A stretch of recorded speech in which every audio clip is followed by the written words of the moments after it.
Bom dia, pessoal do sexto ano. Vamos começar mais uma aula de ciências, tá certo? Espero que vocês estejam todos bem, com muita saúde, que é sempre o mais importante, não é isso, pessoal?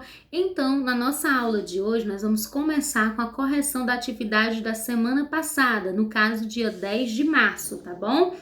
Então, peguem os caderninhos de vocês e acompanhem a correção com atenção.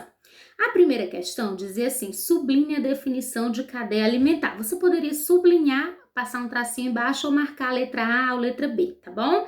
Então vamos lá. Cadeia alimentar é a produção do próprio alimento pelos seres vivos? Ou, letra B, transferência de energia de um ser vivo para o outro por meio do alimento? Vai ser a letra B. A letra A, que diz que é a produção de alimento pelo próprio ser vivo, isso é fotossíntese, que são os seres vivos que produzem o seu próprio alimento. Então, a alternativa que você marcava na B, na primeira, era a letra B. Ou você marca ou sublinha, mas pode só fazer um xizinho na letra B que tá valendo, tá bom?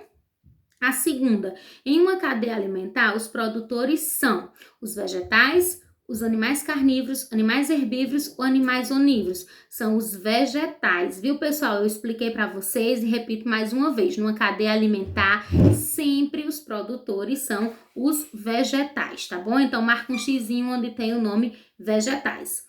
Terceira, como são chamados os seres vivos que dependem de outro ser vivo para se alimentar? São produtores, consumidores ou decompositores.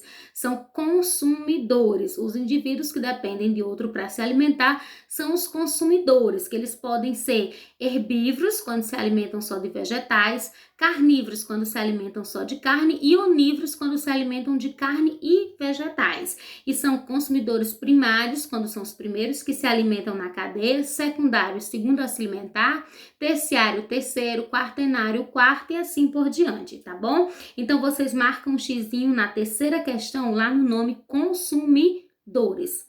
A quarta, os seres que se alimentam de vegetais e animais mortos são os produtores, consumidores ou decompositores. São os decompositores, que são representados pelos fungos e bactérias, que se alimentam da matéria morta, fazendo uma reciclagem dessa matéria morta na natureza.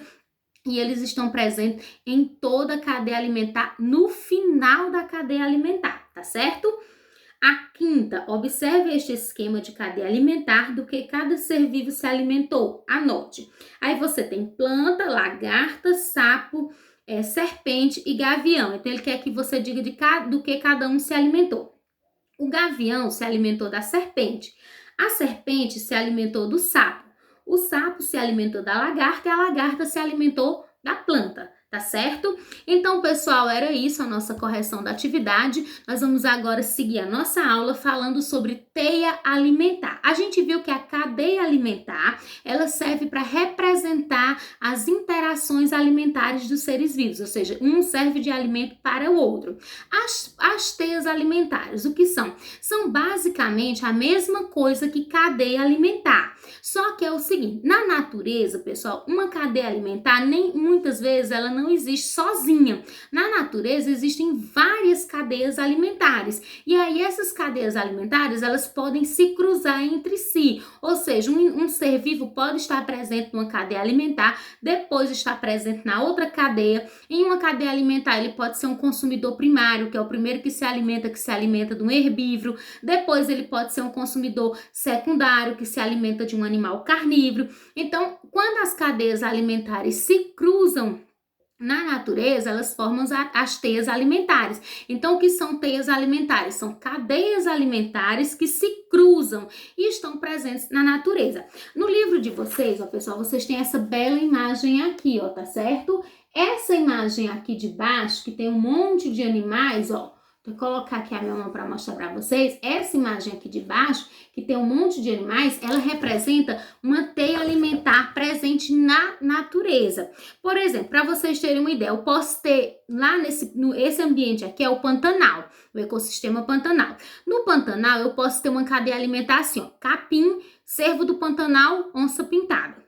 Aí eu posso ter outra, planta aquática, cascudo, piranha, sucuri e urubu de cabeça vermelha. Essas cadeias, elas estão ligadas entre si, tá certo? Ó, a sucuri, ela aqui tá sendo um consumidor terciário, porque ela se alimenta da piranha, mas ela pode comer uma capivara, que é um consumidor primário, ela já é um consumidor secundário. Então, no momento, em uma cadeia ela está fazendo uma coisa, na outra cadeia ela está fazendo outra. E aí, essas cadeias vão se ligando entre si e vão formando as teias alimentares. Então, as teias alimentares nada mais são do que cadeias alimentares que se cruzam entre si, e é o que acontece na natureza. Na verdade, na natureza a gente não tem cadeias isoladas, a gente tem elas misturadas formando as teias alimentares. Tá certo, pessoal? Então, por hoje era só, tá certo? Eu vou pedir que assistam o vídeo com bastante atenção. Após o vídeo, eu vou estar postando as fotos do conteúdo. Essas fotos que eu posto do conteúdo é só para vocês lerem e pesquisarem a resposta da atividade. Não é para copiar, tá certo? Agora, a atividade, vocês devem copiar as perguntas, resolver e depois mandar foto no meu PV, tá bom? Da atividade resolvida, manda no PV e não no grupo. E aí vocês têm até terça-feira para mandar essa atividade para mim. E qualquer dúvida, pessoal, é só chamar. Eu estou disponível de 7 até as 17 horas da tarde para tirar qualquer dúvida de vocês. Na hora de resolver a atividade, se surgir dúvida, chama no meu PV que eu estou à disposição para tirar qualquer dúvida de vocês, tá bom? Então, tchau, um abraço e até a próxima aula.